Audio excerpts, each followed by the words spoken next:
नमस्कार दोस्तों, मेरा नाम है विमल सिंह। बालाजी स्टडी अड्डा में आप सभी का स्वागत है।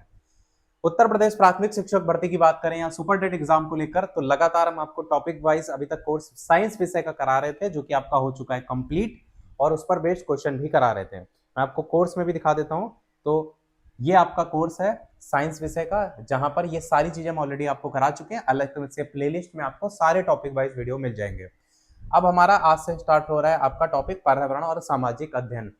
पृथ्वी की संरचना हमारा आज का पहला टॉपिक होगा, और ये वो टॉपिक हैं, अगर सिलेबस बदल भी जाता है, जिसकी बात लगातार हो रही है, तो ये टॉपिक नहीं हटेंगे कभी भी।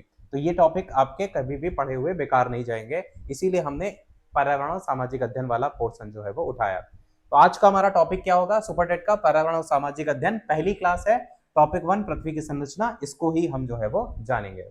तो सबसे पहले तो ये समझिए, पृथ्वी को जानने के लिए हमें पृथ्वी के बारे में बेसिक चीजें पता होना चाहिए, और वो है आपका पृथ्वी का सामान्य परिचय।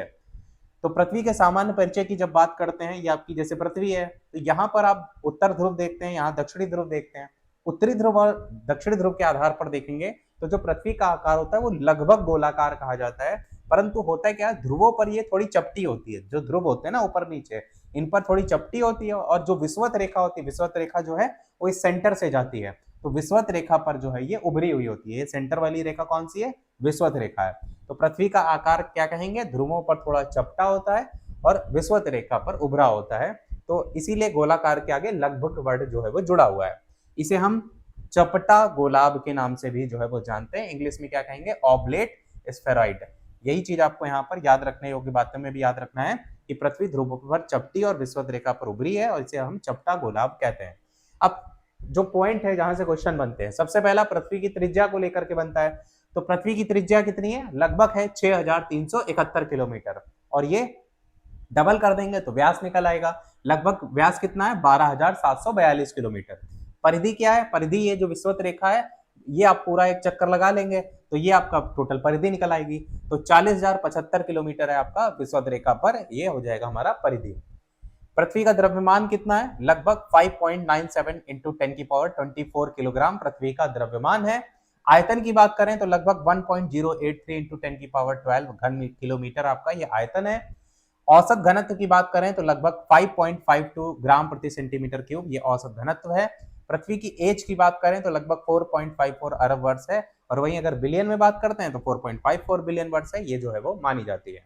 अब हमें पृथ्वी की आंतरिक संरचना के अर्थ को समझना होगा कि हम पृथ्वी के अंदर जब बात करते हैं, चीजों को जान रहे हैं, तो क्यों जान रहे हैं? आखिर क्या रीजन है, क्यों हमें इतनी क्यूरियोसिटी है कि हम जो पृथ्वी की अलग अलग परतें हैं, सियाल, सीमानी पे, सबको क्यों पढ़ते हैं, वो समझिए। तो पृथ्वी की आंतरिक संरचना का अर्थ तो यही है कि पृथ्वी के अंदर जो अलग अलग लेयर्स होती हैं, परतें होती हैं, उनकी क्या स्थिति है, उनकी कितनी मोटाई है, उनका क्या कंपोजिशन है, उनकी क्या अवस्था है, उनका जो आपस में संबंध होता है, वही हम इसमें अर्थ में जो है वो रखते हैं। अब हम इसको जानना क्यों आवश्यक है, इसको समझिए। तो पृथ्वी के अंदर भूकंप की घटनाएं होती हैं, ज्वालामुखी हो गया, पर्वत निर्माण जैसी घटनाएं होती हैं, इनको समझने के लिए। प्राकृतिक जो संसाधन है, इनके वितरण को लेकर, इनके उपयोग को समझने के लिए, पृथ्वी के विकास और इतिहास को जानने के लिए। इतिहास से तो हमें पता चलता है कि ये पहले कभी ऐसा रहा होगा, या हड़प्पा मोहनजोदड़ो में हम देखते हैं ना, हम कार्बन जो 14 पद्धति है उससे एज निकालते हैं। तो मानव जीवन को सुरक्षित और समृद्ध बनाने के लिए भी ये आपका आवश्यक है। अब आप कहेंगे सुरक्षित कैसे? मान लीजिए कि आप रिएक्टर स्केल पे देख लेते हैं, भूकंप आने वाला है, तो उससे हम क्या करते हैं, थोड़ा उससे पहले अलर्ट हो जाते हैं, घरों के बाहर निकल जाते हैं। तो ये मानव जीवन को सुरक्षित और समृद्ध बनाने के लिए भी आवश्यक है। अब हम बढ़ते हैं पृथ्वी की आंतरिक संरचना जानने के क्या स्रोत हैं। सबसे पहले तो प्रत्यक्ष स्रोत को समझते हैं। प्रत्यक्ष स्रोत क्या होंगे? इन स्रोतों से हम पृथ्वी के अंदर की जानकारी हमें स्रोतों से जो प्राप्त होती है, प्रत्यक्ष स्रोतों से। जैसे आपका खनन हो गया, जब खुदाई करते हैं, माइनिंग वगैरह की जाती है, कोयले की खाने वगैरह देखते हैं आप, तो पृथ्वी की सतह के नीचे से खनिज हो गया, चट्टाने हो गया, उनको निकालकर उनके अध्ययन से हमें उनके अंदर की संरचना का पता चलता है। लगभग हम 3 से 4 किलोमीटर, इसको थोड़ा सा और हम बड़ा कर देते हैं, तो लगभग 3 से 4 किलोमीटर तक ही आपका खनन संभव होता है। खनन के बाद हो गया प्रवेदन या गहरी ड्रिलिंग, जिसको हम कहेंगे। तो पृथ्वी की सतह पर ही विशेष जो भी यंत्र हैं, उनकी सहायता से आप और गहराई तक छेद करते हैं, तो वहां पर अलग अलग चट्टानों के नमूने मिलते हैं, सैल मिलती हैं, वो प्राप्त किए जाते हैं, वो आपका प्रत्यक्ष में आ जाएगा। गहरे समुद्र में जो ड्रिलिंग वगैरह होती है, महासागरों की जो तलछटी है, इनमें आप जब ड्रिलिंग करके जो भी अवसादी परतें होती हैं उनके नमूने प्राप्त करते हैं। इससे हमें महासागरीय कृष्ण की संरचना का पता चलता है, उनकी आयु का पता चलता है। तो ये आपका हो गया गहरे समुद्र में ड्रिलिंग। फिर आपका है ज्वालामुखी उद्गार। तो ज्वालामुखी से निकलने वाला जो लावा हो गया, गैस हो गया, राख हो गया, ये जो अलग अलग पदार्थ हैं वो पृथ्वी के अंदर की जो संरचना है उसका जो प्रत्यक्ष संकेत है वो देते हैं। तो ये पदार्थ जो होते हैं वो मेंटल से आते हैं। मेंटल क्या है? ये लेयर का नाम है, अभी आगे पढ़ेंगे आप। जो सतह पर जो फटता है ये ना लावा, उससे जो है ये निकलते हैं लावा के रूप में जो है वो। ये हमारा हो गया जो हमने प्रत्यक्ष स्रोत देखे। अब हम डायरेक्ट के बाद बढ़ते हैं इनडायरेक्ट स्रोत को लेकर के। ये जो प्रत्यक्ष और अप्रत्यक्ष स्रोत है ना, ये पृथ्वी के अंदर क्या है उसको जानने को लेकर के है कि हम अलग अलग माध्यमों से जो है वो पता चलता है। तो अब हम बढ़ते हैं अप्रत्यक्ष स्रोत की तरफ। जब हम बढ़ते हैं अप्रत्यक्ष स्रोत की तरफ तो इन स्रोतों से पृथ्वी के अंदर की जानकारी अप्रत्यक्ष जो रूप है उससे पता चलता है। जैसे टेम्परेचर में परिवर्तन, जैसे जैसे आप गहराई में बढ़ते जाते हैं क्या होता है, गहराई बढ़ने के साथ साथ जो तापमान है वो भी बढ़ता जाता है। इससे पृथ्वी के अंदर की हमें ऊष्मा की जानकारी मिलती है। इसी प्रकार दबाव में परिवर्तन, जैसे जैसे गहराई के साथ आप बढ़ते हैं तो जो दबाव होता है वो बढ़ता जाता है और इसी परिवर्तन से अंदर की संरचना और पदार्थ की अवस्था का हमें पता चलता है। इसी प्रकार घनत्व में परिवर्तन, जैसे जैसे गहराई तक हम जाते हैं चट्टान और जो खनिज है उनका घनत्व भी बदलता है। तो इससे हमें परतों की जो भी प्रकृति है उसका पता चलता है।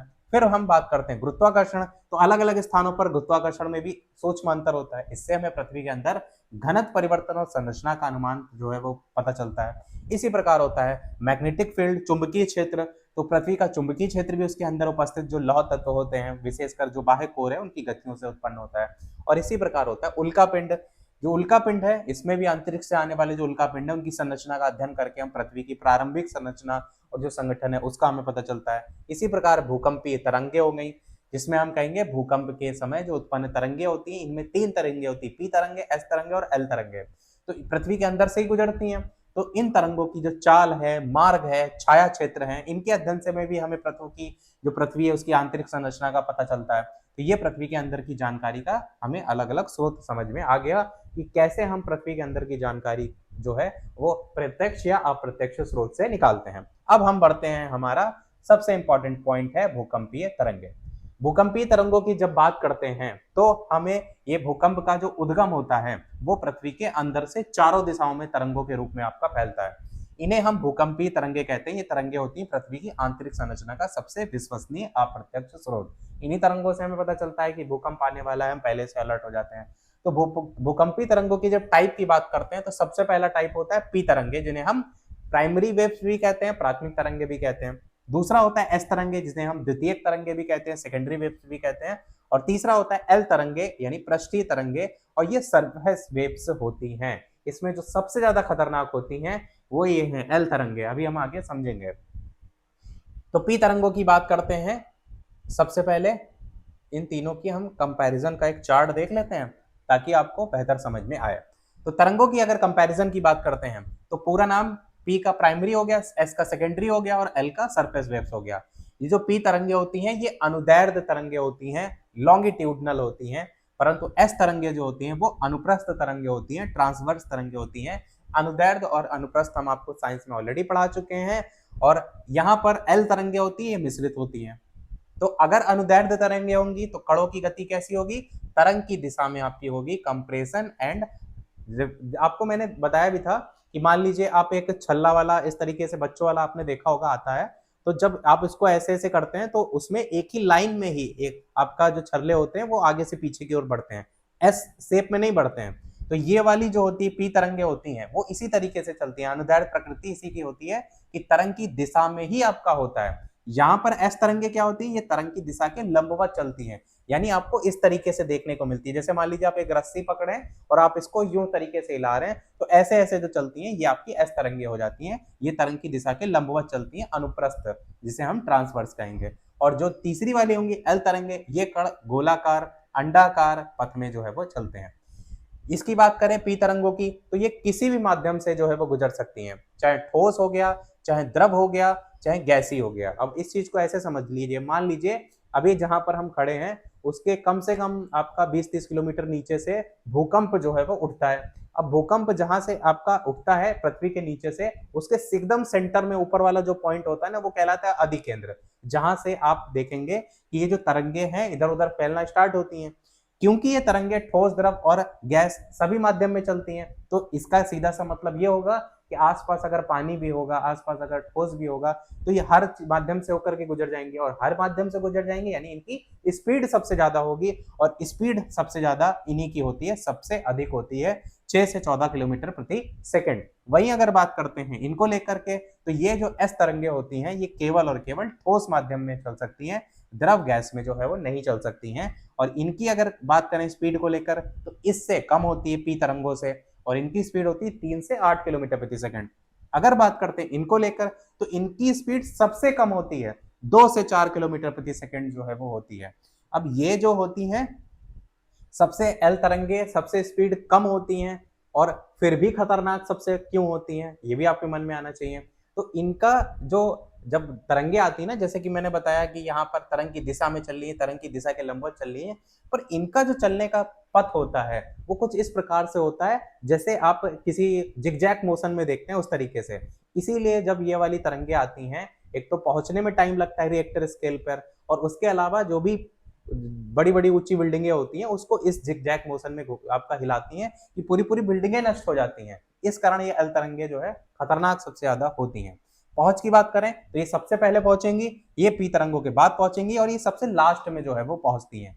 ये पहुंचने का तात्पर्य क्या मतलब है, मतलब कितनी दूर तक आपका जा पा रही है, और रिएक्टर स्केल पर हम जब नापते हैं तो उसके अकॉर्डिंग हमें पता भी चल जाता है कि ये ठोस द्रव गैस से होते हुए कि हाँ यहाँ पर इतनी तीव्रता का भूकंप आपको देखने को मिल रहा है। एग्जाम्पल के लिए यहाँ पर जो पी तरंगे होती हैं वो ध्वनि तरंगों के समान होती हैं। एस तरंगे जो होती हैं ये रस्सी को हिलाने पर उत्पन्न तरंगों के समान होती है, जैसा कि मैंने अभी आपको एग्जाम्पल बताया। और जो एल तरंगे होती हैं ये आपकी जल की सतह पर लहरों के समान जो है वो होती हैं। ये जल की सतह पर जैसे लहरें होती है ना, बस वैसे ही होती हैं। अब हम भूकंपी तरंगों से प्राप्त जानकारी को लेकर के बात करते हैं। तो पी और एस तरंगों की जो गति है, दिशा है, आवृत्ति है और उनके व्यवहार है, उससे पृथ्वी की आंतरिक संरचना का पता चलता है। एस तरंगे बाह्य क्रोड से नहीं गुजरती, इसलिए बाह्य क्रोड द्रव अवस्था में होने का पता चलता है। और पी तरंगों की गति में अचानक परिवर्तन, वृद्धि या कमी से हमें जो असंबद्धताएं होती है उनका पता चलता है। असंबद्धताएं भी हम आगे पढ़ेंगे। तरंगों की छाया क्षेत्र की बात करते हैं, शैडो जोन, उससे भी क्रोड की उपस्थिति का पता चला है। तो यही बताया गया है इस वाली चारों लाइनों में कि जो भूकंपी तरंगे हमने तीनों पढ़ी, इससे हमें अन्य जानकारी भी जो है वो मिलती है। अब हम पढ़ते हैं हम पी और एस तरंगों की गति का चित्रात्मक व्यवहार। तो जैसे पी तरंगे अभी मैंने बताया कि इस तरीके से चलती हैं, जैसे ये देखिए छल्ला छल्ला है, बच्चों वाला आपने देखा भी होगा, इस तरीके से एक चूड़ीदार टाइप का होता है, उसको खींचो और फिर वापस से वो जैसे स्प्रिंग होती है ना, बस स्प्रिंग समझिए। अगर आपने ये नहीं भी देखा होगा, स्प्रिंग को अगर आप खींचेंगे और झटके से छोड़ेंगे तो वो ऐसे कंप्रेस करती फिर हो जाती है, तो एक झटका टाइप का जाता है ना, यही होती है आपकी पी तरंगे जो अनुदैर्घ्य प्रकृति की होती हैं। संपीडन विरलन इस तरीके से देखने को मिलता है। पर एस तरंगे अनुप्रस्थ जो होती हैं वो ऐसे आपकी चलती हैं जैसे सांप टाइप का है, जिसको लेकर के अभी हमने यहाँ बताया भी कि ये आपकी ये वाली की रस्सी को हिलाने पर उत्पन्न तरंग, रस्सी हम हिलाते हैं तो इसी मोशन में तो चलता है। तो ये चीज आपके दिमाग में क्लियर हो गया होगा। अब बढ़ते हैं हम छाया क्षेत्र को लेकर के, जिसको हम कहते हैं शैडो जोन। सबसे पहले समझिए जो छाया क्षेत्र है इसका क्या मतलब है। ये आप चित्र थोड़ा सा ध्यान दीजिए, इसको थोड़ा सा बड़ा कर देते हैं। ये है छाया क्षेत्र। यहाँ पर देखेंगे तो आपका 0 डिग्री है, जैसे जैसे हम इधर बढ़ रहे हैं 105 डिग्री है, इधर बढ़ रहे हैं 105 डिग्री है, इधर 140 डिग्री, 180 डिग्री है। तो मान लीजिए आपका ये, अगर हम साइड वाले जो पॉइंट है उसको भी साथ में लेकर के चलें, जैसे अगर हम बात करते हैं सबसे पहले पी तरंग छाया क्षेत्र को लेकर के, तो पी तरंग छाया क्षेत्र जो होता है ये 105 डिग्री तक तो आपको देखने को मिलता है। जब हम 0 से चलते हैं 105 डिग्री तक, यहां तक तो देखने को मिलता है। पर 105 से लेकर के 140 के बीच अगर बात करें तो इसकी परिधि पर जो पी तरंगे होती हैं वो आपकी प्राप्त ही नहीं होती। यहाँ 105 से 140, ये 105 वाली वैल्यू कहीं कहीं 103 लिखी रहती है, तो उसमें कंफ्यूज ना होइएगा। 105 से 140 या 140 वाली कहीं कहीं 145 लिखी रहती है। तो ये 105 से लेकर 140 तक के बीच की जो परिधि होती है, इस पर हमारी पी तरंगे जो है वो प्राप्त नहीं होती, यहां से यहां तक प्राप्त होती हैं। वहीं अगर एस तरंग छाया क्षेत्र की बात करते हैं तो ये क्या है, यहां पर हम अगर बात करें तो 0 से 103 तक आएंगे, या मैंने बताया कहीं कहीं वैल्यू 105 भी लिखे रहते, तो यहाँ 0 से 103 तक आएंगे या 0 से 105 तक आएंगे, तो वहां तक तो एस तरंग छाया क्षेत्र देखने को मिल रहा है। पर 105 से आगे या 103 से आगे बढ़ेंगे 180 तक, तो वहां पर आपकी जो एस तरंगे हैं वो प्राप्त नहीं होती हैं। अब ये जो शैडो जोन है, इसका कहने का मतलब क्या है? कहने का मतलब ये है, मान लीजिए जब हम बात करते हैं कि अगर कोई व्यक्ति, जैसे आप ही खड़े हुए हैं यहाँ पर, अगर सामने से लाइट पड़ रही है तो आपके पीछे जो परछाई बनती है वो एक एरिया ऐसा होगा जो सामने से आने वाली जो भी रोशनी होगी वहां पर नहीं पहुंच पाएगी, परछाई पर नहीं पहुंच पाएगी। सेम वही कंडीशन यहाँ पर भी होती है। जो पी तरंगे हैं, जो कि अभी हमने बताया कि ये क्या कर रहे हैं, ये कौन सी तरंगे, भूकंपीय तरंगे। तो भूकंपीय तरंगे जो होती हैं, जैसे मान लीजिए यहाँ से स्टार्ट हुई तो ये आगे जाकर के मुड़ जाती हैं, विचलन जब हो जाता है तो ये वाली जो एंगल देखते हैं इनके बीच ये तरंगे जो है अनुभव नहीं होता है। यहाँ पर ये 105 से 140 के बीच पी तरंगों का अनुभव हमें नहीं पता चलता। तो ये वो है जहां पर ये पहुंच ही नहीं पाती है इस एंगल पर। ये कहने का मतलब है, जैसे मैंने एक एग्जांपल दिया ना आपको कि अगर सामने से रोशनी आ रही है, सूरज की रोशनी आ रही है, पीछे पड़ रही है आपकी जो परछाई है, परछाई पर वो धूप सामने पड़ने वाली नहीं पहुंच पा रही। सेम वही कंडीशन यहाँ पर भी होती है कि ये वो एंगल है जिनमें ये तरंगे जो है वो नहीं पहुंच पाती हैं। तो ये आपको सीधे सीधे क्लियर समझ में आना चाहिए। छाया क्षेत्रों के कारण ही वैज्ञानिकों ने बाह्य क्रोड के द्रव होने तथा आंतरिक क्रोड के ठोस होने का निष्कर्ष निकाला है, वो भी यहाँ पर पता चल गया है। चलिए अब बढ़ते हैं हम आगे। अब है रासायनिक संगठन। इसके अलावा अगर वीडियो थोड़ा भी अच्छा लग रहा हो तो लाइक सभी लोग अवश्य कर दीजिएगा, आप ही के लिए सारी मेहनत हो रही है, तो लाइक एटलीस्ट सभी लोग कर दीजिएगा। रासायनिक संगठन को लेकर के बात किया जाता है, तो यहाँ पर हम बात करते हैं पृथ्वी की संरचना एडवर्ड स्वेस के अकॉर्डिंग। 1909 में एडवर्ड स्वेस ने पृथ्वी को उसके रासायनिक संगठन के आधार पर 3 लेयर में बांटा है। ध्यान दीजिएगा, यहाँ पर हम किसकी बात कर रहे हैं, रासायनिक संगठन के आधार पर, क्योंकि सियाल सीमा निफे के अलावा एक हम वो भी तो पढ़ते हैं बोपर्पल्टी मेंटल क्रोड करके, तो दोनों में यहाँ किसकी बात हो रही है, रासायनिक संगठन की बात हो रही है, और एडवर्ड स्वेस के द्वारा जो है इसको बताया गया। तो सियाल जो है सबसे पहली परत, अगर बात करें सबसे ऊपरी की परत बात करें तो इसमें सियाल में एसआई जो होता है ये होता है सिलिका, और एल जो होता है वो होता है एल्यूमिनियम। तो संगठन की बात करें तो सिलिका और एल्यूमिनियम इस सियाल परत में देखने को मिलता है। ये जो परत होती है पृथ्वी की ऊपरी भाग में पाई जाती है, सबसे ऊपर जो है पाई जाती है सियाल परत, और ये हल्की होती है और मुख्यतः महाद्वीपों के नीचे जो है ये देखने को मिलती है। इसकी औसत मोटाई 30 से 40 किलोमीटर मानी जाती है, महाद्वीपों के नीचे पाई जाती है और मोटाई हो गई 30 से 40। दूसरी जो लेयर है वो हमारी है सीमा। सीमा में एसआई हो गया सिलिका और एमए हो गया मैग्नीशियम, तो सिलिका और मैग्नीशियम इनमें देखने को मिलता है। सीमा के अंतर्गत बात करें तो ये सियाल के जस्ट और नीचे हो जाएगी। घनत्व बात करें तो सियाल से अधिक होता है इसका, पर निफे से जो है वो कम होता है, नीचे वाले से कम होता है। ये अगर बात करें तो महासागरों के नीचे पाई जाती है, ऊपर वाली महाद्वीपों के नीचे पाई जा रही थी और सीमा वाली महासागरों के नीचे पाई जाती है। इसकी अगर औसत मोटाई की बात करें तो लगभग 16 से 20 किलोमीटर तक मानी जाती है, ऊपर वाले की 30 से 40। तीसरी जो लेयर है वो आपकी निफे है, जिसमें आपका एनआई से हो गया निकल और एफई से हो गया फेरस। निकल मतलब एनआई और एफई मतलब लोहा। ये सबसे निचली परत होती है जो क्रोड बनाती है। घनत्व इसका सबसे ज्यादा होता है, जैसे कि मैंने बताया कि घनत्व जो होता है सियाल से अधिक होता है पर निफे से कम होता है, तो सबसे ज्यादा घनत्व किसका होता है, निफे का होता है। इसमें लोहा और निकल की अधिकता होती है। तो ये जो सियाल सीमा और निफे हैं ये आपकी ऊपर से नीचे के क्रम में होती है, ये चीज आपको क्लियर दिमाग में होना चाहिए। अब हम बढ़ते हैं हाँ दूसरा आधार, जो कि कहलाता है आधुनिक या भूकंपीय आधार पर पृथ्वी की परतें। मैंने ये हेडिंग को लेकर के जोर इसके लिए दिया था ताकि आपको समझ में आए कि जब हम रासायनिक संगठन यानी केमिकल कंपोजिशन के आधार पर डिवाइड करते हैं तब हम सियाल सीमा निफे के साथ जाते हैं। पर वहीं अगर हम आधुनिक की बात करें या भूकंपीय आधार पर बात करें, ये जो भूकंपीय वर्ड देख रहे हैं ना, भूकंपीय आधार पर हम पृथ्वी की परतों की जब बात करते हैं तो भूपर्पल्टी मेंटल और क्रोड का नाम देखने को मिलता है। अब यहाँ पर भूकंपी तरंगों के अध्ययन से पृथ्वी की संरचना को 3 भागों में बांटा गया है। अब जो भूपर्पल्टी है ये सबसे ऊपर वाली है, कितने से कितने 5 से 70 किलोमीटर तक। मेंटल वाली जो है उसमें अगर बात करें तो लगभग 2900 किलोमीटर तक होती है, बीच वाली ये एरो अंदर तक होगा। और उसके बाद बाह्य क्रोड की बात करते हैं तो ये लगभग आउटर वाली जो कोर है लगभग 2250 किलोमीटर होती है, और सबसे आंतरिक क्रोड जो है वो आपकी इनर कोर होती है लगभग 1220 किलोमीटर। तो ये आपके बेसिक अब भूपर्पल्टी की सबसे पहले बात करते हैं डिटेल में। तो ये जो है वो पृथ्वी की सबसे ऊपरी परत होती है, ठोस होती है, पतली परत होती है, और इसका जो घनत्व होता है वो सबसे कम होता है। सबसे इंपॉर्टेंट पॉइंट, घनत्व सबसे कम होता है। अब महाद्वीपीय भूपर्पल्टी की बात करते हैं देखिए इसमें दो टाइप की हैं, एक महाद्वीपीय और एक है महासागरीय। अभी मैंने आपको एक चीज बताई थी जब हम सियाल सीमा निफे पढ़ रहे थे कि यहाँ पर सियाल जो था वो महाद्वीपों के नीचे पाया जा रहा था, सीमा जो है वो महासागरों के नीचे पाया जा रहा था। तो ये उसमें भी आधार था, भूपर्पटी में भी इसी प्रकार से आधार है। तो भूपर्पटी की बात करें तो यह पृथ्वी की सबसे ऊपरी ठोस और पतली परत है, इसका घनत्व सबसे कम होता है। महाद्वीपीय भूपर्पटी की बात करें तो मुख्यतः महाद्वीपों के नीचे जो है ये पाई जाती है। मोटाई की अगर बात करें 30 से 70 किलोमीटर होती है और औसत कितनी होती है, लगभग 35 किलोमीटर। घनत्व की बात करें 2.7 ग्राम प्रति सेंटीमीटर क्यूब के लगभग इसका घनत्व होता है। संगठन की बात करें तो ग्रेनाइट प्रधान होता है। ग्रेनाइट आपको पता है चट्टान का टाइप होता है, तो जैसे होता है ना अलग अलग परतों में किसी प्रकार की चट्टान की प्रधानता होती है तो हम उसे कहते हैं ग्रेनाइट प्रधान। ये मोटी, हल्की तथा पुरानी होती है। और भूपर्पटी के बाद इसकी बात करते हैं महासागरीय भूपर्पटी की। ये मुख्यतः महासागरों के नीचे पाई जाती है, जैसे वो महाद्वीपों के नीचे पाई जा रही थी। इसकी मोटाई 5 से 10 किलोमीटर होती है, औसत लगभग 7 किलोमीटर, उसकी 30 से 70 हो रही थी। घनत्व इसका 3 ग्राम प्रति सेंटीमीटर क्यूब के लगभग, उसका 2.7 था। संगठन इसका बेसाल्टिक होता है, उसका ग्रेनाइट था। ये पतली होती है, भारी होती है, अपेक्षाकृत नवीन होती है, जबकि ये पुरानी होती है, हल्की होती है। और भूपर्पटी पृथ्वी की कुल त्रिज्या का लगभग लगभग 1% भाग बनाती है। ये जो भूपर्पटी होती है ना, सबसे कम परसेंटेज इसी का होता है, लगभग 1%।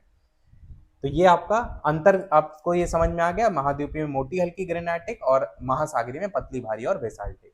चलिए ये हमारा हो गया पहला भूपर्पटी यानी कि क्रस्ट, क्रस्ट इसे को कहते हैं। अब बढ़ते हैं मेंटल की तरफ। मेंटल की बात करते हैं तो ये आपकी जो परत हमने किलोमीटर ऑलरेडी बता दिया था, तो भूपर्पटी के नीचे स्थित ये परत होती है जो क्रोड के ऊपर तक जो है वो फैली होती है। ये इस तरीके से, जैसे हमारी पूरी पृथ्वी है ना, तो अगर हम उसको इस तरीके से काटते हैं, जैसे एक तरबूज हो गया, जैसे हम काटें तो उसका उसके अंदर जब जैसे से हम केंद्र तक सेंटर तक बढ़ते हैं वैसे ही अलग अलग लेयर पाई जाती हैं। जैसे सबसे बाहरी वाली जो लेयर होगी वो हमारी भूपर्पटी होगी, और अंदर बढ़ेंगे, ये एरो अंदर तक आएगा थोड़ा, तो वो अंदर वाली परत मेंटल करके होगी। और जो बाह्य क्रोड है वो ये जैसे येलो वाला भाग हो जाएगा, और आंतरिक क्रोड और एकदम अंदर रेड वाला भाग हो जाएगा। ये इस तरीके से जो है ये डिवीजन होता है। तो मेंटल की बात करते हैं तो ये इसकी मोटाई कितनी होती है, लगभग 2900 किलोमीटर। ये मुख्यतः मैग्नीशियम और आयरन युक्त सिलिकेट चट्टानों से बनी है, इसलिए इसे सीमा भी जो है वो कहा जाता है। सिलिका और मैग्नीशियम करके जो आपने अभी पढ़ा था उसी के नाम पर जो है यहाँ पर सिलिकेट चट्टानों को लेकर के ऐसा ही हो गया, और एमए से आपका मैग्नीशियम हो गया। जो आपने सियाल सीमा निफे नाम पढ़ा था ना, तो सियाल वाला पहली लेयर आपकी हो गई, और सीमा वाली ये वाली हो गई, निफे वाली थर्ड वाली हो जाएगी। इसीलिए उसके अकॉर्डिंग भी हम इसको बांट सकते हैं अगर किलोमीटर आपका सेम जा रहा है। यह अर्ध द्रव अवस्था में होती है। मेंटल के भी अंतर्गत दो भाग आपको देखने को मिलते हैं। कौन कौन से, एक होता है ऊपरी मेंटल और एक होता है निचला मेंटल। भूपर्पटी के नीचे से लगभग 700 किलोमीटर गहराई तक, देखिए टोटल इसकी गहराई 2900 है। तो अगर हम पहले खोदना शुरू करेंगे तो पहले 0 से 700 पहले आएगा ना, 0 से तो नहीं शुरू करेंगे क्योंकि हम सबसे पहले ऑलरेडी क्रस्ट पढ़ के आए, भूपर्पटी पढ़ के आए। तो भूपर्पटी के बाद और नीचे जाना शुरू करेंगे तो पहले 700 किलोमीटर गहराई तक ऊपरी मेंटल होती है, भूपर्पटी के नीचे से लगभग 700 किलोमीटर गहराई तक। 0 से 400 किलोमीटर तक का इसमें एक भाग होता है दुर्बलता मंडल, जो कि अब लास्ट में हम पढ़ेंगे। और ये प्लास्टिक और कम कठोर होता है, प्लास्टिक टाइप का, और मोटाई इसकी लगभग 700 किलोमीटर। निचला मंडल जो होता है ये 700 किलोमीटर से 2900 किलोमीटर गहराई तक फैला होता है। ये 700 तक है, 700 से 2900। ये ऊपरी मंडल की तुलना में और अधिक घना होता है, अधिक कठोर होता है, कम प्रवाही होता है। ये वाला कठोर नहीं था, ये आपका प्लास्टिक टाइप, तभी इसको दुर्बलता मंडल कहते हैं। मोटाई इसकी लगभग 2200 किलोमीटर होती है। इस 700 से 2900 के आधार पर इसमें जो है वो लिखा गया है। अब हम बढ़ते हैं मेंटल की प्रमुख विशेषताओं को लेकर के। तो तापमान जो होता है इसमें अधिक होता है, मेंटल की बात हो रही है, लेकिन गलनांक जो है वो उससे कम होता है।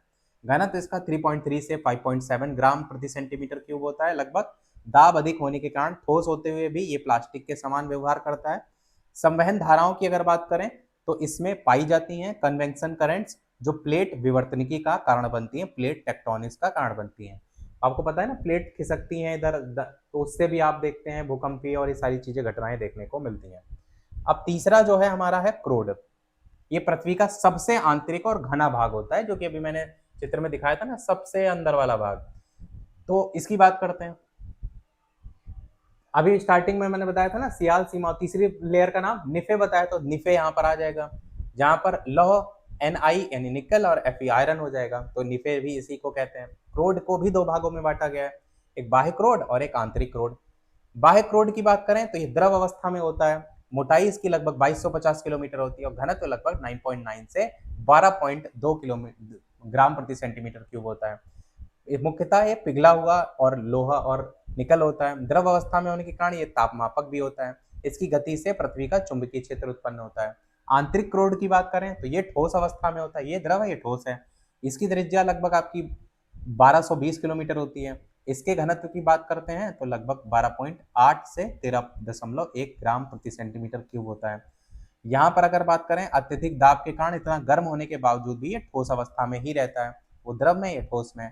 यहाँ पर तापमान लगभग 5000 डिग्री सेल्सियस से 6000 डिग्री सेल्सियस तक होता है। तो आप देख रहे हैं सबसे ज्यादा टेम्परेचर आपको ये रेड वाला जो जोन है इसमें जो है वो देखने को जो है वो मिल रहा है, और ये आपका लगभग 1220 किलोमीटर जो है वो इसकी मोटाई है, और उस बाह्य क्रोड वाले की 2250 किलोमीटर मोटाई है। ये हो गया हमारा क्रोड के दोनों टाइप। अब हम क्रोड की कुछ विशेषताओं की बात करें। क्रोड पृथ्वी का सबसे घना भाग है। लोहे और निकल की अधिकता के कारण ये भारी होता है। बाह्य क्रोड के द्रव के रूप में के कारण जो है पृथ्वी का चुंबकीय क्षेत्र निर्मित होता है। आंतरिक क्रोड ठोस रूप में सबसे केंद्रीय भाग है, तो मैंने आपको ऑलरेडी बता दिया कि सबसे सेंटर का भाग होता है। और ये चीज मैंने आपको बताई दी कि भूपर्पल्टी प्लस ऊपरी कठोर मेंटल का सबसे ऊपरी भाग, लिथोस्फेयर कठोरी बाहरी परत, और जो दुर्बलता मंडल है वो उसी में देखने को मिलती है। ऊपरी मेंटल का वह भाग जो प्लास्टिक की तरह व्यवहार करता है और प्लेटों की गति हेतु इंपॉर्टेंट है। ये दुर्बलता मंडल जो है ये टॉपिक में हम लास्ट में भी अलग से पढ़ेंगे, क्योंकि ये भी आपके इस टॉपिक में कवर होगा। चलिए अब बात करते हैं आगे। अगला टॉपिक है आपका पृथ्वी की गतियां और उनके परिणाम, यानी सबसे पहली गति है घूर्णन गति। घूर्णन गति की बात करते हैं तो ये जैसे आप पृथ्वी देखते हैं, पृथ्वी दो टाइप से होती है, एक तो अपने अक्ष पर घूमती है और एक तो आपका चक्कर लगाती है, सूर्य का चक्कर लगा रही है। तो जो दो अलग अलग टाइप देखने को मिलते हैं, जिसमें सबसे पहला है घूर्णन गति। तो पृथ्वी अपनी धुरी पर ही पश्चिम से पूर्व दिशा की ओर घूमती है, मतलब अपनी जगह पर ही आप खड़े होकर के नाचने लगे, घूमने लगे, तो वो क्या कहलाएगा, वो हो जाएगा घूर्णन गति या रोटेशन। और कौन सी डायरेक्शन है, पश्चिम से पूर्व है, ध्यान दीजिएगा, पश्चिम से पूर्व होती है आपकी घूर्णन गति। और बात करते हैं तो एक पूरा चक्कर करने में कितना टाइम लगता है, 24 घंटा लगता है, एक दिन लगता है। उसी के कारण आप देखते हैं दिन रात। परिणाम इसका क्या होता है, दिन और रात का होना घूर्णन गति का उदाहरण है। ऐसे क्वेश्चन बनते हैं आपके, किसी भी लाइन से बन जाते हैं। सूर्य जो होता है वो प्रतिदिन पूर्व से उदय होता है, पश्चिम से आपका अस्त होता है। सभी को पता है कि पूर्व से उदय होता है पश्चिम में, तो इस आधार पर भी आप याद रख सकते हैं कि पश्चिम से पूर्व दिशा की ओर घूम रहा है, और जबकि आपका जो सूरज निकल रहा है वो आपका पूर्व से जाकर के पश्चिम में अस्त हो रहा है। पर यहाँ पर जो रोटेशन का वो एंगल है वो आप कहेंगे पश्चिम से पूर्व दिशा की ओर घूमता है। फिर बात करते हैं अगला, परिक्रमण गति। परिक्रमण गति क्या होता है, पृथ्वी सूर्य के चारों ओर कक्षा में घूमती है, आप सभी को पता है, और एक चक्कर पूरा करने में उसको कितना टाइम लगता है, 365 दिन भी लगता है और 6 घंटे भी लगते हैं। ये जो 6 घंटे होते हैं यही आगे जाकर के लीप ईयर बनाते हैं, तभी आपको फरवरी 28 की जगह 29 दिन देखने को मिलती है। तो इसका परिणाम क्या होता है, ये जो परिक्रमण गति है, ऋतुओं का परिवर्तन होता है। ऋतुएं कौन सी हैं, 4 प्रमुख ऋतुएं, ग्रीष्म ऋतु, वर्षा ऋतु, शरद ऋतु, शीत ऋतु, ये सब परिक्रमण गति के अंतर्गत जो है वो आएंगे। तो इसमें क्या है, किसी और के चकोर चक्कर, चारों ओर चक्कर लगाना, और घूर्णन वाले में जो हमने ऊपर बात किया, इसमें क्या है, अपनी ही धुरी पर चक्कर लगाना।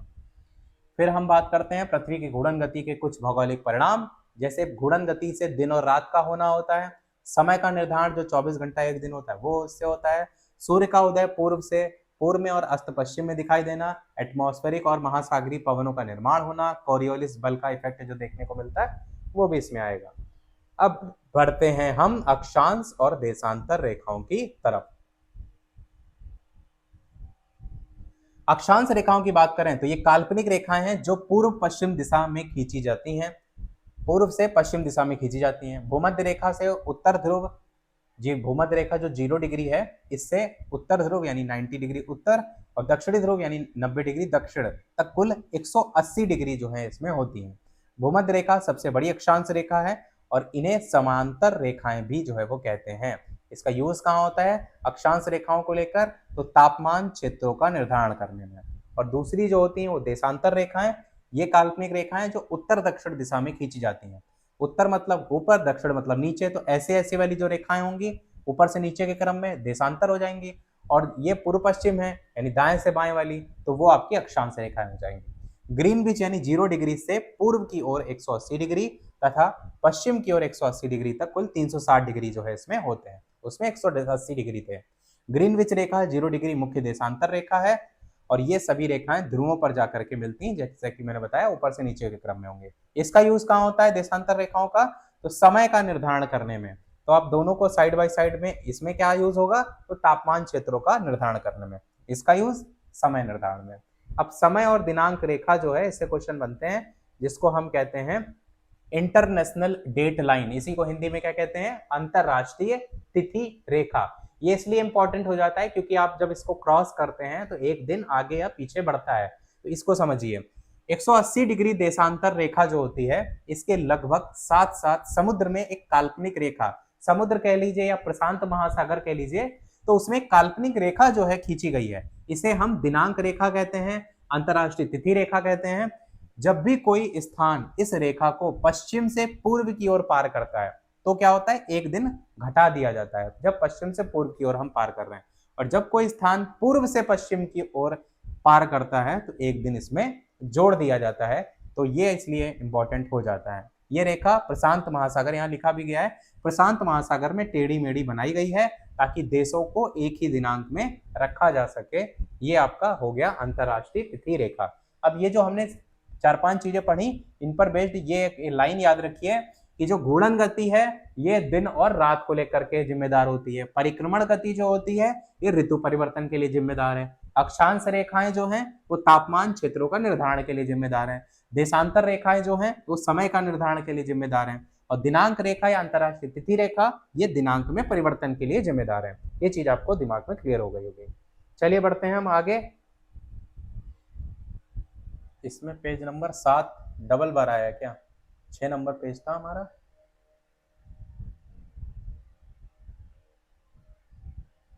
ठीक है, बढ़ते हैं। अब हमारा अगला टॉपिक है जो कि है पृथ्वी की असंबद्धताएं, जिसे हम कहते हैं मेजर डिसकंटिन्यूइटीज इन द अर्थ। तो आपको पता है, जैसे हमने अभी बात किया कि पृथ्वी के अलग अलग लेयर होती है ना, जैसे भूपर्पटी हो गया, मेंटल हो गया, क्रोड हो गया। तो इन लेयरों में भी तो होता है, जैसे हम ऊपर नीचे बढ़ रहे हैं, घनत्व बढ़ रहा है, दाब बढ़ रहा है, तापमान बढ़ रहा है, यानी इन लेयरों के बीच में भी जो आपको अलग अलग लेयर देखने को मिलती है, उनको हम अलग अलग असंबद्धताओं के आधार पर जो है वो बांटते हैं। तो पृथ्वी के अंदर भौतिक गुणों, घनत्व हो गया, तापमान हो गया, दाब हो गया, भूकंपी तरंगे हो गए, इनकी गति आदि में जो अचानक परिवर्तन होता है, इन अचानक परिवर्तन होने वाली जो सीमाएं हैं, इनको हम कहते हैं असंबद्धताएं। तो समझ गए आप कि जो अलग अलग लेयर बांटी गई हैं, इसमें जब हम अचानक से एक लेयर से दूसरी लेयर में जा रहे हैं तो लेयर बदल रही है, बीच में घनत्व बदल रहा है, तापमान बदल रहा है, तो अचानक होने वाला जो परिवर्तन है इसको हम असंबद्धताओं के नाम से जानते हैं। यहाँ पर आप देखेंगे एक चित्र। अच्छा, जो भी चैनल पर नए हो सब्सक्राइब करके जरूर जुड़ जाइएगा ताकि आगे जो भी नया वीडियो आए, क्योंकि अभी तो पहली क्लास है, साइंस ऑलरेडी करा चुके हैं, तो वो आप तक पहुंचता रहे। तो सब्सक्राइब के साथ साथ नोटिफिकेशन बेल जरूर ऑन कर लीजिएगा ताकि कोई भी वीडियो आने वाला मिस ना हो। तो यहाँ पर हमारी ये है हमारी पूरी लेयर। जैसा कि मैंने बताया कि सबसे अंदर वाली परत कौन सी होती है? आंतरिक होता है क्रोड, उसके ऊपर बाह्य क्रोड, उसके ऊपर मेंटल, मेंटल में भी दो, एक निचला मेंटल, एक ऊपरी मेंटल, और ऊपरी मेंटल के बाद भूपर्पटी। तो ये आपको क्लियर समझ में आ रहा है। अब हम सबसे ऊपर से अगर चलना शुरू करें तो यहाँ पर जो सबसे ऊपर भूपर्पटी आप देख रहे हैं, यहाँ पर आपकी सबसे पहली असंबद्धता होती है जिसे हम कहते हैं कॉनरोड असंबद्धता। ये जो कॉनरोड असंबद्धता है ये हमारी भूपर्पट महाद्वीपीय जो भूपर्पटी है इसकी ऊपरी और निचली परतों के बीच होती है। ये हमने भूपर्पटी देखा, क्रस्ट जिसको कहते हैं, तो इसमें भी ऊपर नीचे होता है ना, जैसे हमने देखा मेंटल में ऊपरी मेंटल निचला मेंटल होता है, ऐसे भूपर्पटी में भी ऊपरा आपका ऊपरी और निचला होता है। तो महाद्वीपीय जो भूपर्पटी होती है इसकी ऊपरी और जो निचली परत होती है इसके बीच कौन सी संबद्धता होती है? कॉनरोड असंबद्धता जो है वो होती है। पहला चीज आपको क्लियर हुई। दूसरे की तरफ बढ़ते हैं। दूसरा है मोहरोविच असंबद्धता। ये जो मोहरोविच असंबद्धता है ये आपकी कहां पाई जाती है? ये पाई जाती है भूपर्पटी यानी कि जो क्रस्ट है और मेंटल और इस मेंटल के बीच में। तो ये भूपर्पटी और इस मेंटल के बीच में पाई जाती है मोहरोविच असंबद्धता, यानी दो अलग अलग लेयरों के बीच ये पाई जा रही है मोहरोविच। पहली वाली भूपर्पटी में ऊपर नीचे बांट दिया गया था, पर अगला जब बढ़ेंगे तो भूपर्पटी के साथ मेंटल का हम देखेंगे तो वो आपकी मोहरोविच असंबद्धता हो गया। तीसरी बढ़ते हैं रेपेटी असंबद्धता। रेपेटी की बात करते हैं तो ये मेंटल का जो ऊपरी भाग है, ये जो मेंटल है इसमें भी दो भाग इसीलिए हमने बांट दिए हैं, तो मेंटल का ऊपरी भाग और मेंटल का निचला भाग, इनके बीच का जो भाग होता है, ये जो लाइन आप देख रहे हैं ना, ये क्या कहलाएगी? रेपेटी असंबद्धता। तो रेपेटी असंबद्धता तीसरा हो गया।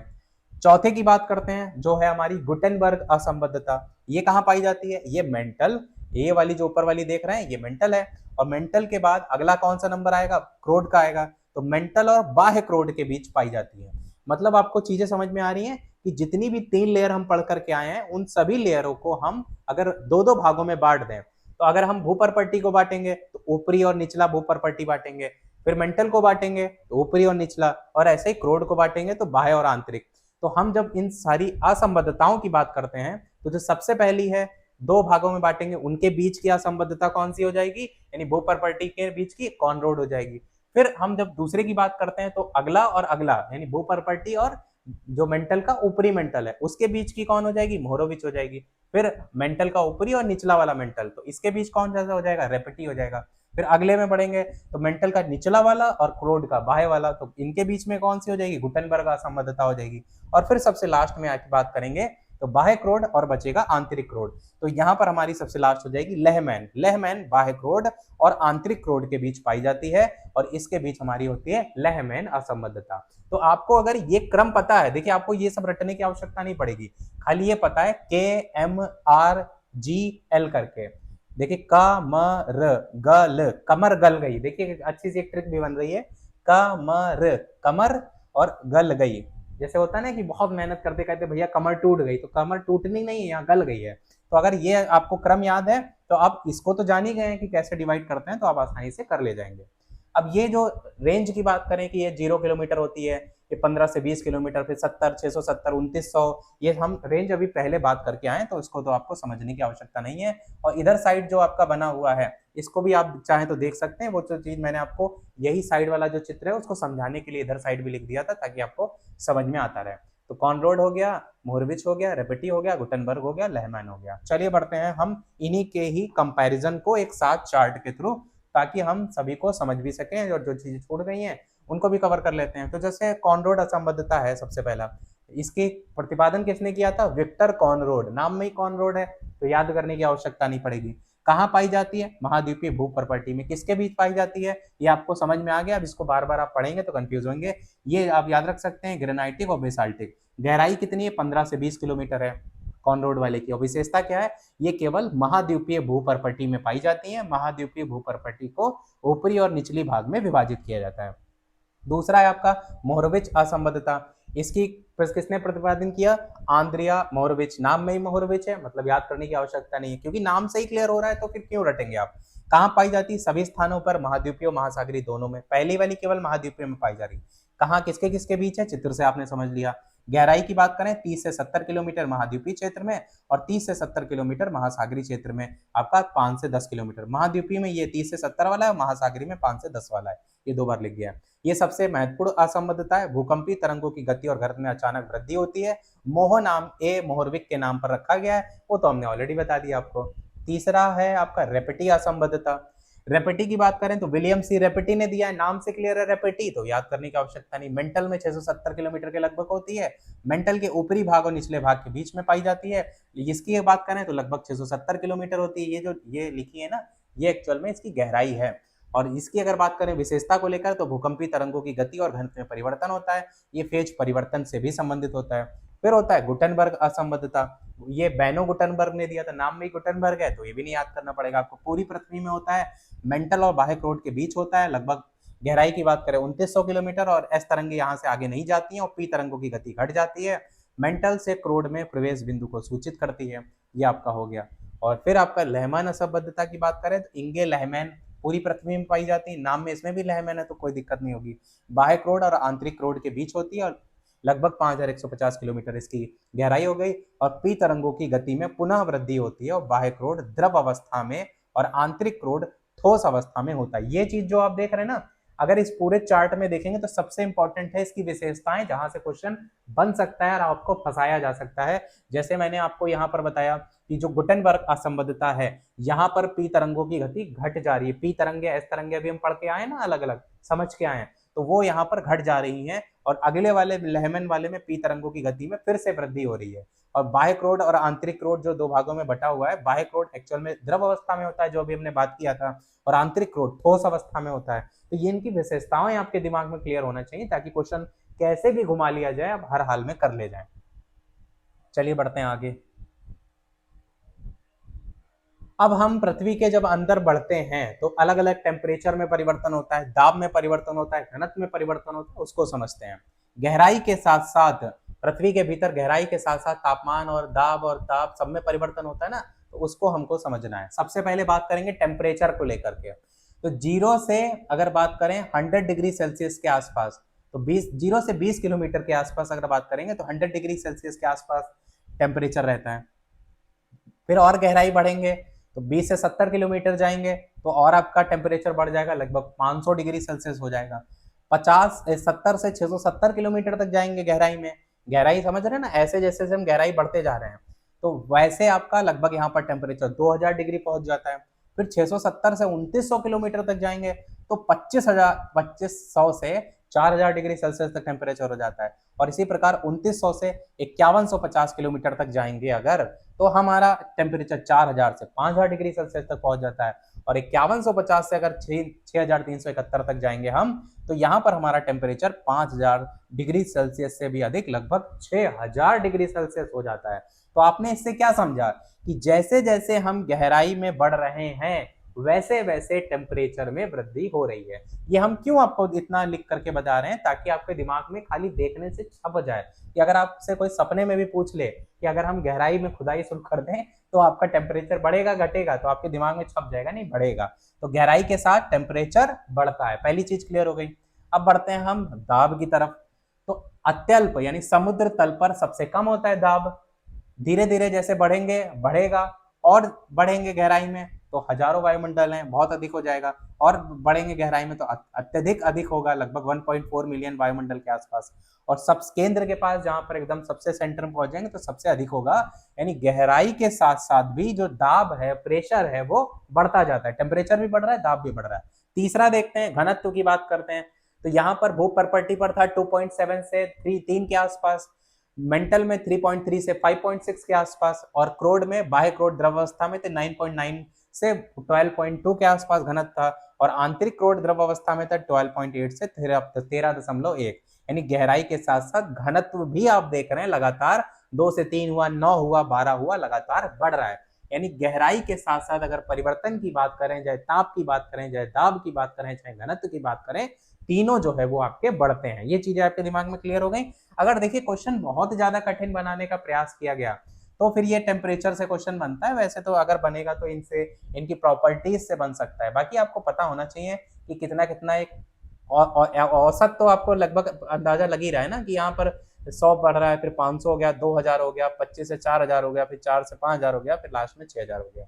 तो तापमान में परिवर्तन, भूपर्पटी में तापमान सामान्य रहता है, मेंटल में गहराई के साथ टेम्परेचर बढ़ता है जो उष्मा संचालन के कारण होता है। बाह्य क्रोड में तापमान 4000 से 5000 डिग्री सेल्सियस तक पहुंच जाता है। आंतरिक क्रोड में तापमान लगभग 5000 से लगभग अधिक लगभग 6000 तक पहुंच जाता है, फिर भी वहां पदार्थ ठोस अवस्था में रहता है। ये बात आपको ध्यान रखनी है, इसीलिए यहाँ लिखा गया है, क्योंकि अभी हम पढ़ के आ रहे हैं कि जब हम बात कर रहे थे क्रोड में, आंतरिक और बाह्य क्रोड में, तो जो सबसे आंतरिक क्रोड है वो ठोस अवस्था में होता है, इतना हाई टेम्परेचर होने के बावजूद ठोस अवस्था में होता है। जबकि इसी का जो आंतरिक के पहले पड़ता है बाह्य क्रोड, वो द्रव अवस्था में होता है, उसमें नहीं होता है ठोस। तो ये ध्यान रखिएगा, क्योंकि वहां पर दाब बहुत ज्यादा होता है ना, इसीलिए ऐसा देखने को मिलता है। अब हम बढ़ते हैं दाब में परिवर्तन। तो जैसे जैसे गहराई बढ़ती है ऊपर की परतों का भार बढ़ेगा, इसलिए दाब भी बढ़ेगा।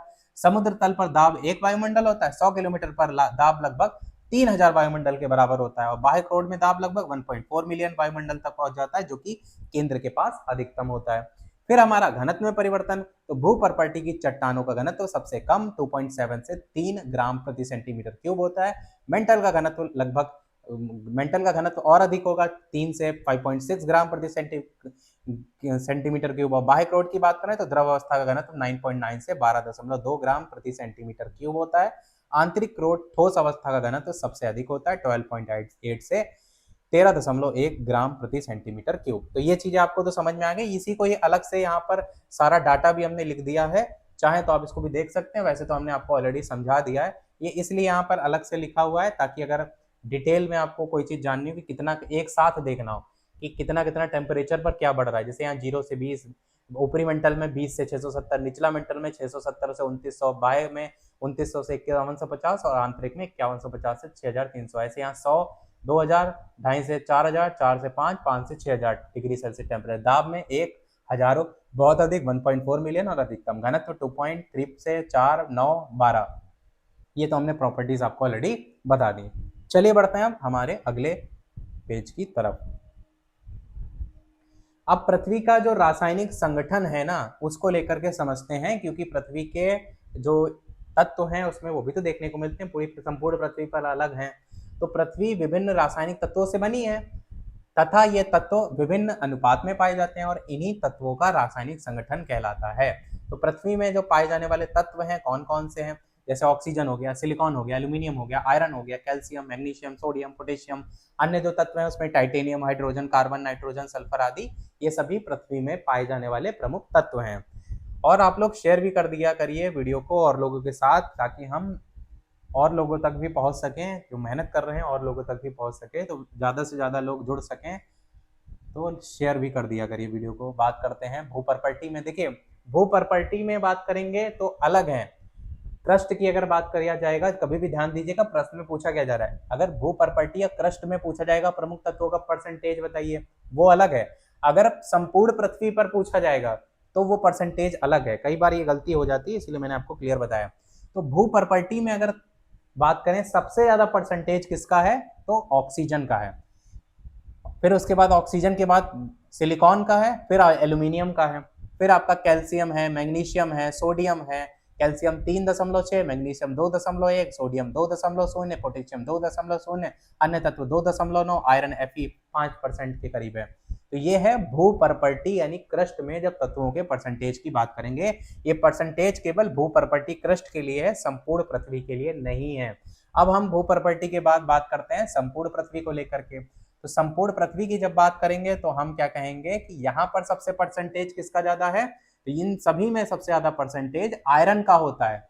आयरन का परसेंटेज लगभग 35% होता है। फिर आता है ऑक्सीजन लगभग 30%, फिर आता है आपका सिलिकॉन 15%, मैग्नीशियम 13%, अन्य तत्व 7%। तो संपूर्ण पृथ्वी में लौह यानी आयरन सर्वाधिक मात्रा में पाया जाता है, क्योंकि पृथ्वी का जो कोर होता है वो मुख्यतः लौह और निकल, निफे जिसको हमने नाम दिया था ना, Ni और Fe करके, तो वही पाया जाता है। इसीलिए लोहा सबसे ज्यादा संपूर्ण पृथ्वी में होता है। पर भूपर्पटी में सबसे ज्यादा ऑक्सीजन होता है। अब भूपर्पटी में जो अलग अलग तत्व हैं उनके परसेंटेज को भी एक साथ यहाँ पर लिख दिया है। जैसे ऑक्सीजन 46.6, सिलिकॉन 27.7, एल्यूमिनियम 8.8, आयरन 5, ऐसे कैल्शियम, मैग्नीशियम, सोडियम, पोटेशियम, अन्य तत्व इस तरीके से रहते हैं। अब पृथ्वी और भूपर्पटी के जो रासायनिक संगठन है उनको एक साथ कंपैरिजन जो है वो कर लेते हैं। तो यहाँ पर जैसे घनत्व हो गया, डेंसिटी अधिक होता है 5.5 ग्राम प्रति सेंटीमीटर क्यूब, भूपर्पटी कम 2.7 ग्राम प्रति सेंटीमीटर क्यूब, ये अधिक होता है संपूर्ण पृथ्वी में और भूपर्पटी में कम होता है। लौह की बात करें तो अधिक मात्रा में होता है मुख्यतः कोर में, इसमें भूपर्पटी में बहुत कम मात्रा में होता है। सिलिकॉन की बात करें मध्यम मात्रा में होता है संपूर्ण पृथ्वी में और भूपर्पटी में प्रमुख तत्व के रूप में अधिक होता है। मैग्नीशियम की अगर बात करते हैं अधिक होता है संपूर्ण पृथ्वी में और भूपर्पटी में कम होता है। निकेल और कोबाल्ट की बात करते हैं तो पर्याप्त मात्रा में कोर में होता है संपूर्ण पृथ्वी में, और अगर भूपर्पटी में बात करें तो अत्यंत कम होता है। प्रकृति की बात करते हैं तो मुख्यतः भारी तत्व से बनी होते हैं और मुख्यतः ये हल्के तत्वों से भूपर्पटी बनी होती है। अब हमारे कुछ पॉइंट हो गए, जैसे भूपर्पटी में ऑक्सीजन और सिलिकॉन का जो है वो प्रभुत्व होता है, संपूर्ण पृथ्वी में लौह तत्व सर्वाधिक मात्रा में होते हैं, भूपर्पटी मुख्यतः हल्के तत्वों से बनी है, जबकि पृथ्वी का जो कोर है भारी तत्वों से बना है।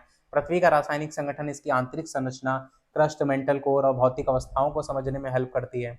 इससे महत्व क्या है, जैसे पृथ्वी की आंतरिक संरचना को समझने में हेल्प मिलती है, भूकंपीय तरंगों के व्यवहार में अंतर का कारण हमें पता चलता है, विभिन्न तत्वों के वितरण से भू प्रॉपर्टी मेंटल कोर के बीच भिन्नता स्पष्ट होती है। तो ये चीजें इसमें देखने को मिलती हैं। अब हमारा लास्ट पेज रह गया है जो कि है लिथोस्फीयर और एस्थेनोस्फीयर, स्थल मंडल और दुर्बलता मंडल। अभी दुर्बलता मंडल पढ़ के आए थे ना जब हमने बात किया था प्लास्टिक जैसा व्यवहार करता है, मैंने कहा था इसको हमने लास्ट में पढ़ेंगे। अभी एक्चुअल में आपका कोर्स इस तरीके से है कि कई चीजें हैं जो इसमें भी हैं, पर वो हमें अभी आगे और भी टॉपिक दे रखे हैं उसमें कवर करेंगे, क्योंकि टॉपिक क्या है, सबका डिस्ट्रीब्यूशन एक जैसा होना चाहिए कि ऐसा ना हो वही सेम चीज आगे भी रिपीट हो जाए। इस तरीके से हम ध्यान करके जो है चीजों को कवर करेंगे। तो पृथ्वी की जो बाहरी कठोर परत होती है लिथोस्फीयर, इसके नीचे स्थित अपेक्षाकृत कम कठोर, गर्म और प्लास्टिक जैसे व्यवहार करने वाली परत को हम कहते हैं एस्थेनोस्फीयर। किसके नीचे होती है? पृथ्वी की जो बाहरी कठोर परत होती है लिथोस्फीयर, इसके नीचे होती है आपकी अपेक्षाकृत कम कठोर, गर्म और प्लास्टिक जैसी व्यवहार करने वाली परत। तो लिथोस्फीयर जिसको हम स्थल मंडल कहते हैं, देखिए इसको हम थोड़ा सा चित्र के जरिए आपको दिखाते हैं। ये है हमारी पृथ्वी की परत का ऊर्ध्वाधर वर्टिकल चित्र, जिसमें जो सबसे ऊपर वाला देख रहे हैं ये है हमारा स्थल मंडल। स्थल मंडल जिसे हम लिथोस्फीयर कहते हैं, और इसके बाद आपका इसमें क्रस्ट भूप्रपर्टी प्लस ऊपरी मंडल का कठोर भाग आ रहा है। टेक्टोनिक प्लेटें भी आपकी इसी लिथोस्फीयर यानी स्थल मंडल में आ रही हैं। तो ये पृथ्वी की सबसे बाहरी कठोर और ठोस परत है। सबसे बाहरी है क्रस्ट यानी भूप्रपर्टी, और ऊपरी मंडल के कठोर यानी ऊपरी भाग से मिलकर के बनी होती है। इसकी मोटाई स्थान के अनुसार अलग अलग होती है। महाद्वीपीय भागों के नीचे लगभग 100 से 200 किलोमीटर और महासागरीय भागों के बीच लगभग 50 से 100 किलोमीटर होती है। यांत्रिक रूप से मजबूत होती है, इस कारण इसमें बड़ी बड़ी टेक्टोनिक प्लेटें पाई जाती हैं। ये बात आपको याद रखनी है, रेड कलर से यहाँ भी इसलिए लिखा है कि इसमें आपकी बड़ी बड़ी टेक्टोनिक प्लेटें होती हैं। ये आपकी भंगुर होती हैं और ठोस स्वरूप की होती हैं। तो ये हो गया स्थल मंडल या लिथोस्फीयर। दूसरा जो आपका है दुर्बलता मंडल। दुर्बलता मंडल जो है इसके नीचे है, लिथोस्फीयर के नीचे पड़ती है। तो दुर्बलता मंडल की बात करें तो ऊपरी मंडल का गर्म और प्लास्टिक कोमल भाग होता है। अब मेंटल कोर तो हम पढ़ के आ चुके हैं ऑलरेडी। तो ऊपरी मंडल का गर्म और प्लास्टिक जैसा कोमल भाग इसमें होता है। यहीं पर संवहन धाराएं होती हैं, कन्वेक्शन करंट्स होते हैं। इसमें टेक्टोनिक प्लेट होती हैं लिथोस्फीयर वाले में, और एस्थेनोस्फीयर या दुर्बलता मंडल में क्या होता है, संवहन धाराएं होती हैं। और इनके नीचे निचला मंडल, अधिक गहरा कठोर भाग, फिर आउटर कोर, बाह्य कोर, फिर इनर कोर, ये होता है। वो तो आपको समझना, यही दोनों चीजें हैं। तो अब हम बढ़ते हैं दुर्बलता मंडल की तरफ। दुर्बलता मंडल की जब बात करते हैं तो ये लिथोस्फीयर के ठीक नीचे होती है। चित्र में आपने देखा, ये ऊपरी मंडल का वह भाग है जो ठोस होते हुए भी अधिक गर्म तथा अपेक्षाकृत कोमल और दुर्बल होती हैं। ऊपरी मंडल का वो भाग जहां पर ठोस होते हुए भी अधिक गर्म है और अपेक्षाकृत कैसी है, कोमल है या दुर्बल है। इसमें आंशिक पिघलन होता है। ये ठोस होने पर भी लंबे समय में धीमी गति से प्रवाहित हो सकती है, इसलिए इसे प्लास्टिक लेयर भी कहा जाता है। गहराई लगभग 100 किलोमीटर से लगभग 350 से 400 किलोमीटर तक होती है। ये परत जो होती है टेक्टोनिक प्लेटों की गति में भी हेल्प करती हैं। ये अधिक तापमान के कारण तुलनात्मक रूप से कम घनत्व की होती हैं।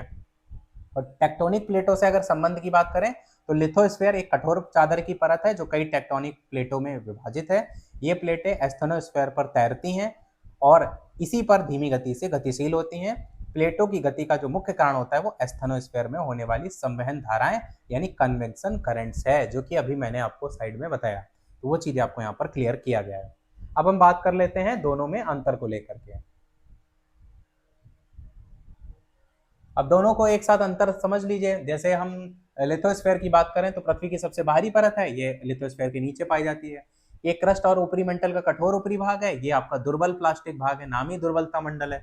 इसकी प्रकृति कठोर ठोस भंगुर है, इसकी कोमल प्लास्टिक आंशिक रूप से पिघली हुई है। इसकी मोटाई लगभग 50 से 200 किलोमीटर, ये 100 से 350 या 400 किलोमीटर। इसका टेम्परेचर तुलनात्मक रूप से कम होता है, इसका अधिक होता है। करंट इसका अधिक होता है, इसका तुलनात्मक रूप से कम होता है। यांत्रिक व्यवहार कठोर भंगुर और कम प्रवाहमान होता है, और दुर्बलता मंडल में कोमल धीरे धीरे प्रवाहित होने वाला होता है। भूमिका इसकी टेक्टोनिक प्लेटें इसमें स्थित होती हैं और यही प्लेटें गतिशील होती हैं। इसमें प्लेटों की गति में सहायक संवहन धाराएं होती हैं, और यहाँ पर अन्य नाम इसका रिगिड लेयर है और इसका नाम प्लास्टिक लेयर है। ये हो गया हमारा अंतर। और इसमें हमारा एक नीचे पॉइंट भी है मुख्य बिंदु को लेकर के, लिथोस्फीयर क्रस्ट और ऊपरी मंडल के कठोर भाग से मिलकर बनी है। एस्थेनोस्फीयर ऊपरी मंडल का गर्म प्लास्टिक परत होती है। टेक्टोनिक प्लेटें लिथोस्फीयर में होती हैं और उनकी गति एस्थेनोस्फीयर द्वारा संभव होती है। और ये संरचना पृथ्वी की आंतरिक गतिशील यानी डायनेमिक स्वरूप की कुंजी है। इसी के साथ ये हमारा पूरा टॉपिक पहला वाला हुआ समाप्त। ढेर सारी हमने इसमें मेहनत आपके लिए की है ताकि कोई भी चीज़ छूटे ना। बस आपका एक छोटा सा इसमें काम रहेगा कि वीडियो को सभी लोग ज़्यादा से ज़्यादा लाइक जो है वो कर दीजिएगा ताकि हमें मोटिवेशन मिलता रहे। एक क्वेश्चन आपके लिए है, क्वेश्चन है आपके लिए कि इनमें से कौन सी असंबद्धता महाद्वीपीय भूपर्पटी की ऊपरी और निचली परतों के बीच पाई जाती है। पहला ऑप्शन है कॉनरोड असंबद्धता, दूसरा है मोरोविच असंबद्धता, तीसरा है रेपेटी असंबद्धता और चौथा है गुटेनबर्ग असंबद्धता। तो इन चारों में से कौन सा सही होगा, अपना आंसर वीडियो के मेन कमेंट में आपको जो है वो बताना है। क्योंकि आप चीजों को अच्छे से समझ चुके हैं तो उम्मीद करते हैं सभी लोग अपना आंसर अवश्य बताइएगा और कोशिश ये कीजिएगा कि जो चीजें आप पढ़ रहे हैं उसको समझने का प्रयास कीजिए, वरना ये चीजें आपको, अगर आप नोट करने में आ गए तो नोट करना है आपको तो इंपॉर्टेंट चीजें ही नोट कीजिए, क्योंकि आप खाली लिखने का काम करेंगे तो वो ऑलरेडी किताबों में लिखा पढ़ा पहले से है। अगर समझ लेंगे तो आप जब भी एग्जाम के लिए नोटिफिकेशन आएगा तो आपको खाली चीजें रिवाइज करनी पड़ेंगी। तो अभी के वीडियो में इतना ही। इस पर बेस्ड जो क्वेश्चन होंगे वो आगे आने वाले वीडियोस में जो है आपको देखने को मिलेंगे, क्योंकि हम टॉपिक को क्या कर रहे हैं, एक बार टॉपिक का थ्योरी वाला पोर्शन देखते हैं फिर उस पर बेस्ड क्वेश्चन कराते हैं ताकि वो पूरा टॉपिक जो है वो एक साथ कवर हो जाए। कितने क्वेश्चन इस पर लगभग करा दें वो भी आप कमेंट में बता दीजिएगा ताकि उस पर हम वर्क कर सकें। बाकी वीडियो कैसा लगा कमेंट में अवश्य बताइएगा, अच्छा सा कमेंट कर दीजिएगा ताकि हमें मोटिवेशन मिलता रहे। वीडियो लाइक शेयर सब्सक्राइब अवश्य कीजिएगा। जो भी टेलीग्राम फेसबुक या व्हाट्सएप ग्रुप से नहीं जुड़े हैं, इसी वीडियो के कमेंट सेक्शन में लिंक मिल जाएगी, डिस्क्रिप्शन में लिंक मिल जाएगी, अवश्य जुड़ जाइएगा ताकि कोई भी वीडियो आप तक मिस ना हो। तो अभी की वीडियो में इतने रखते हैं, फिर मिलते हैं अगले वीडियो में। तब तक के लिए सभी को नमस्कार, जय हिंद।